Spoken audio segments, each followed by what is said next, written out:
नमस्कार दोस्तों, welcome back. आप देख रहे हैं कॉफी विद सुमीत जैन। दोस्तों, अमेरिका ने दोबारा से एक स्यापा डाल दिया। उन्होंने एक रिपोर्ट डाल दी है या एक वीडियो डाली है उनकी एक सीआईए की एजेंट की तरफ से, जिसका नाम है सारा एडम्स। और उसने बोला है कि भारत तालिबान को पैसे देता है या भारत की इंटेलिजेंस एजेंसीज तालिबान को पैसे दे रही हैं। और जो हम बोल रहे थे अज्ञात वीर पाकिस्तान में जाकर, कनाडा में जाकर हमारे जो दुश्मन हैं या उग्रवादी हैं, उन्हें खत्म किया जा रहा है। इसने बोल दिया वो अज्ञात वीर नहीं है, तालिबान वो पैसे भारत देता है कि तुम जाओ पाकिस्तान में जाकर जो भी ये टेररिस्ट हैं, जो जिहाद का काम करने की कोशिश करते हैं कश्मीर में या पंजाब में, इन्हें जाकर खत्म किया जाए। और ये जो टारगेटेड लीडर्स थे उन ऑर्गेनाइजेशंस के, वो जैसे लश्कर ए तौयबा है, जैश ए मोहम्मद है, हिजबुल मुजाहिदीन है, इन सब के लीडर्स को एक-एक करके चुन-चुन कर मारा गया है। ये तालिबान ने किया है और किसी ने नहीं। और किया भी भारत के कहने के ऊपर है, भारत से पैसे लेकर किया है। अब ये सारा एडम्स आप बोलेंगे यार ये कौन-सी बला है? पहली बात ये किया क्यों है? क्योंकि अमेरिका में इलेक्शंस हैं, बाइडेन को लगता है कि उसकी तो सरकार गई। अब सरकार को बचाने के लिए मुसलमानों को खुश किया जा रहा है और उन्हें यह भी पता है कि यहां पर अगर इस एरिया में कोई पंगा ले सकता है तो पाकिस्तान भारत के साथ हमेशा ही पंगा लेने के लिए तैयार होता है। अब उसे उकसाया जा रहा है, जैसे वो ईरान को उकसा रहा है इजराइल से पंगा लेने के लिए, पहले रशिया को उकसाया यूक्रेन के लिए, अभी चाइना को और पाकिस्तान को उकसा रहे हैं कि आप भारत को तंग कीजिए। जैसे ही 4 जून के इलेक्शंस के रिजल्ट आए हैं, इन्हें सारी दुनिया को ये लगता है कि मोदी जी बड़े वीक हैं, अब इनसे पंगा लिया जाए और इससे ये अपनी कुर्सी बाइडेन अपनी कुर्सी को बचा लेगा। अब ये सारा एडम्स बहुत बड़ी एक ऑफिसर है सीआईए की, रिटायर्ड है, लेकिन उसको सामने लेके आना और ऐसी ओपनली स्टेटमेंट्स देना और हँस-हँस के बातें बोल रही है कि यार इंडिया वाले तालिबान को $10 मिलियन दे रहे हैं। तालिबान के लिए तो $10 मिलियन को खास बात है नहीं, हम तो उससे ज़्यादा दे रहे हैं। यानी कि वो उस वीडियो में ये भी क्लेम करती है कि वो तालिबान से दुनिया भर में काम करवा रहे हैं पैसे देकर।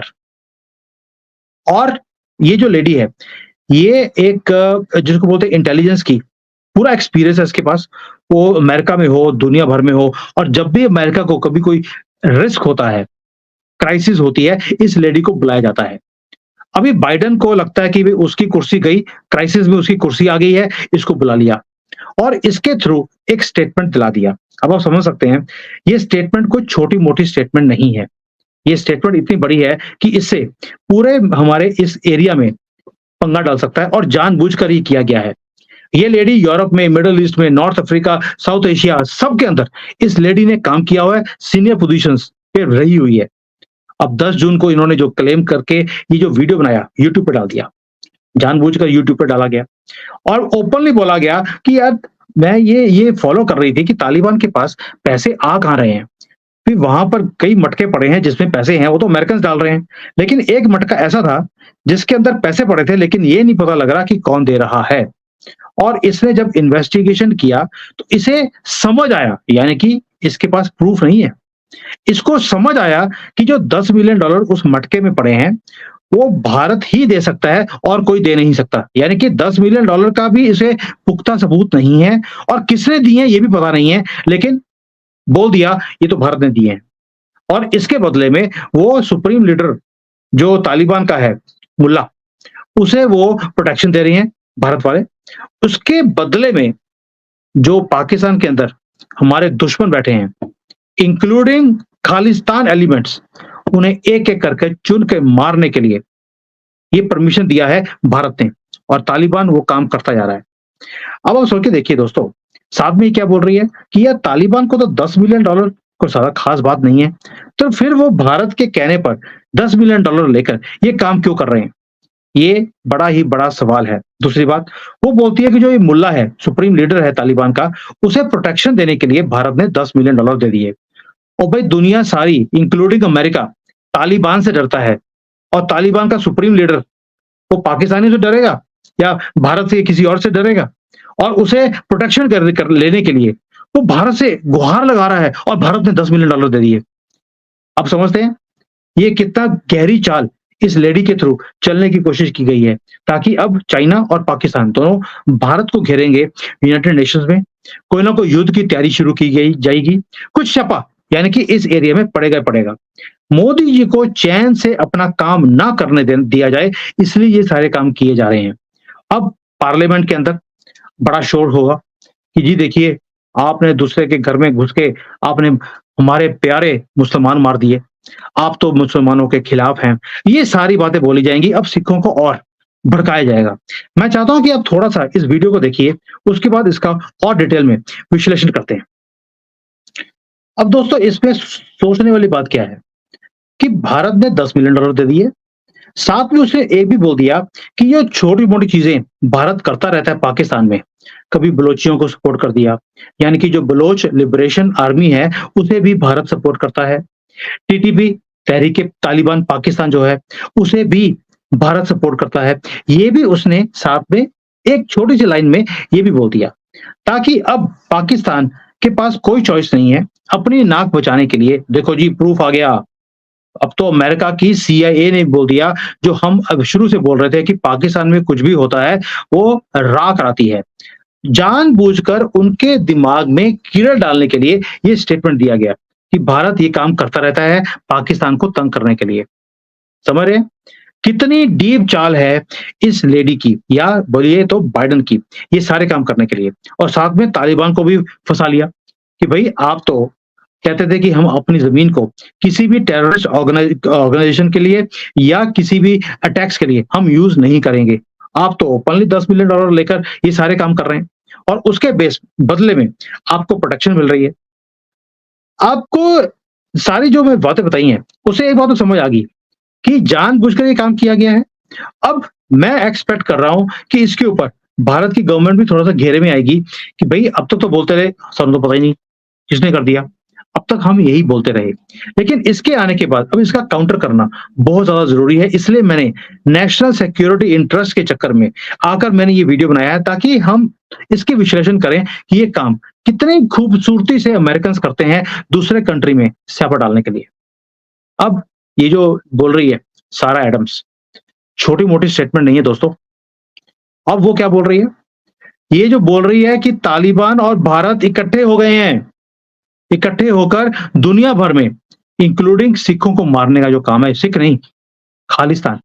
उसने खालिस्तान मूवमेंट नहीं बोला, उसने सिख लीडर बोला है या सिख टेररिस्ट बोला है। एक बात इसमें सिर्फ एक ही चीज़ अच्छी है, उसने कश्मीरी फ्रीडम फाइटर नहीं बोला, टेररिस्ट बोला है। और वो ये भी बोल दिया कि ये वो लोग हैं जो 30-30 साल से भारत को तंग कर रहे थे, टेररिस्ट एक्टिविटीज़ कर रहे थे, उन्हें चुन-चुन कर मारा जा रहा है। और सीआईए इसकी इन्वेस्टिगेशन कर रही है कि भई आफ्टर ऑल ये पाले हुए, हमारे ही पैसे दिए हुए लोग, ये मर कैसे रहे हैं? और उसमें इनको अंदाज़ा हो रहा है। देखिए, वो साथ में ये भी बोल रही है, हमें लगता है कि ये भारत ही करवा सकता है और तो किसी के इंटरेस्ट की चीज़ ही नहीं है। अगर कश्मीरी मिलिटेंट्स को मारा जाएगा, वो सिर्फ भारत कराएगा। दैट मीन्स अंदाज़ा लगा रही है और इतनी बड़ी स्टेटमेंट ओपनली उसने दे दी। अब इसका स्यापा क्या पड़ेगा? स्यापा ये पड़ेगा, भारत को घेरा जाएगा, हर जगह पर कि भई आप तो असैसिनेशंस करवा रहे हैं। अब कनाडा भी सामने आएगा, और देखो जी देखो सीआईडी रिपोर्ट आ गई।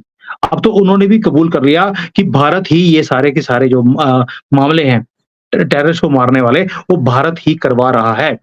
ये बेशक पाकिस्तान के अंदर, लाहौर के अंदर हो, कराची में हो, वो पीओके के अंदर कहीं भी हो या कनाडा ही क्यों ना हो, सूखे को गीला कर दिया और पन्नू का नंबर आने वाला है, निज्जर चला गया, उस सबका ठिकाना अब इन्होंने भारत की सरकार के ऊपर डाल दिया। ये एक रिस्की स्टेप लिया है सीआईए ने। अब मोदी जी क्या करेंगे? मोदी जी के पास तो 2 ही चॉइस है। एक, बोल देंगे कि भैया तुमने तो अंदाजा लगाया है, प्रूफ दो। जैसे हमने कनाडा को बोला कि भैया प्रूफ तो दो, प्रूफ वो नहीं दे पाए। इस बार भी ये प्रूफ नहीं दे सकते, क्योंकि इन्होंने बोला है हमें लगता है कि भारत ही कर सकता है। दैट मीन्स प्रूफ इनके पास भी नहीं है। और साथ में अब हम अमेरिका को घेर सकते हैं। दूसरा तरीका है कि भई जब आपने हमारा मुँह काला कर ही दिया, हमें एक्सपोज़ कर ही दिया, तो ओपनली खेलो। अब मोदी जी ओपनली खेलेंगे या वैसे ही खेलेंगे जैसे खेलना चाहिए, ये वक़्त बताएगा। लेकिन इन्होंने तो हरकत कर दी कि 18 लोग, ये भी बोल दिया 18 लोग मारे गए हैं पाकिस्तान में, वो मरे हैं या नहीं मरे ये भी पता नहीं है। यानी कि सारा इतनी बड़ी सीएए की एजेंट होते हुए उसे ये भी पता नहीं है कि जो 18 लोग हैं वो मारे गए हैं कि नहीं मारे गए। वो कहते हैं ये भी हो सकता है कि पाकिस्तान को पहले ही पता लग गया हो कि ये लोग मारे जाएँगे, इसलिए उन्हें पहले ही एक सेफ जगह पर रख दिया। यानी कि ये भी कबूल करती है कि पाकिस्तान टेररिस्ट को सेफ जगह पर सँभाल के रखता है अपनी आईएसआई के थ्रू और बाद में क्लेम कर देता है कि भैया टेररिस्ट तो मारे गए, पता नहीं कौन आके मार गया। तो दोनों तरफ खेल रही है, जहां पर कोई ना कोई पंगा या भारत की तरफ से या पाकिस्तान की तरफ से अब शुरू हो। दोस्तों, ये इतनी जबरदस्त गेम खेली है, जिसका कोई मुकाबला नहीं है और ये पिछले 75 सालों में हमने देखा है कि पाकिस्तान की सपोर्ट करने के लिए अमेरिका हमेशा खड़ा रहा। ये हमें आज की डेट में तो दिखा रहे बाइडेन कि मैं ਤੁਹਾਡੇ नाल है, मैं आपकी फेवर करता हूँ। मैं मोदी जी के साथ मिलकर पूरे साउथ एशिया में या इंडो पैसिफिक में मैं पूरी सपोर्ट करूँगा भारत की। लेकिन जैसे ये यूक्रेन को बोलते रहे, वैसे ही भारत को बोल रहे हैं कि हम आपकी सपोर्ट करेंगे। लेकिन आज यूक्रेन के साथ बिल्कुल भी खड़े नहीं हैं, बेवकूफ बनाकर पूरी कंट्री तबाह कर दी। यही चीज़ वो भारत के साथ भी करना चाहते हैं कि भारत तबाह हो जाए, कोई ना कोई बेवकूफ़ी या चाइना के साथ या पाकिस्तान के साथ की जाए। और मुझे लगता है मोदी जी अगर 8 जुलाई को रशिया जा रहे हैं क्योंकि मोदी जी भी अगली चाल दुश्मन की पहले ही समझ आते हैं। इसलिए वो भी पहले रशिया में जा रहे हैं क्योंकि रशिया के पास एक वीटो पावर है। कोई भी काम भारत के खिलाफ करने की कोई कोशिश करेगा, उसका वीटो रशिया 1 सेकंड में करता है भारत की फ़ेवर में। मुझे लगता है कि कोई ना कोई बड़ा काम करने ही मोदी जी जा रहे हैं, ये वक़्त बताएगा। क्योंकि अमेरिका ने अपने गंदे गेम खेलने शुरू कर दिए, सीआईए की रिपोर्ट आ गई। यूनाइटेड नेशन से अरुंधति रॉय को ना पढ़ा जाए, उसके ऊपर मुहिम शुरू हो गई है। Freedom of speech, human rights, minorities ये सब के ऊपर उनकी गवर्नमेंट की तरफ से, न्यूज़ रिपोर्टर्स की तरफ से नहीं, गवर्नमेंट की तरफ से ये चीज़ें बाहर निकलनी शुरू हो गई। यानी कि मोदी जी को घेरने का काम चारों तरफ से करना शुरू कर दिया। देश के अंदर से भी और देश के बाहर से भी। और ये क्यों हो रहा है? एक ही रीज़न, हम अपनी गवर्नमेंट के साथ नहीं खड़े हुए, दुनिया हमारी गवर्नमेंट के साथ कैसे खड़ी होगी? इसके ज़िम्मेवार और कोई नहीं, हम सब हैं। आई होप अगली बार हम ये गलती नहीं करेंगे। जय हिंद, वंदे मातरम, जय Shri Ram. Hi there. If you liked the video, please don't forget to smash the like button, subscribe to our channel, and activate the bell icon so that you receive all notifications whenever we upload a new video. Thanks for watching.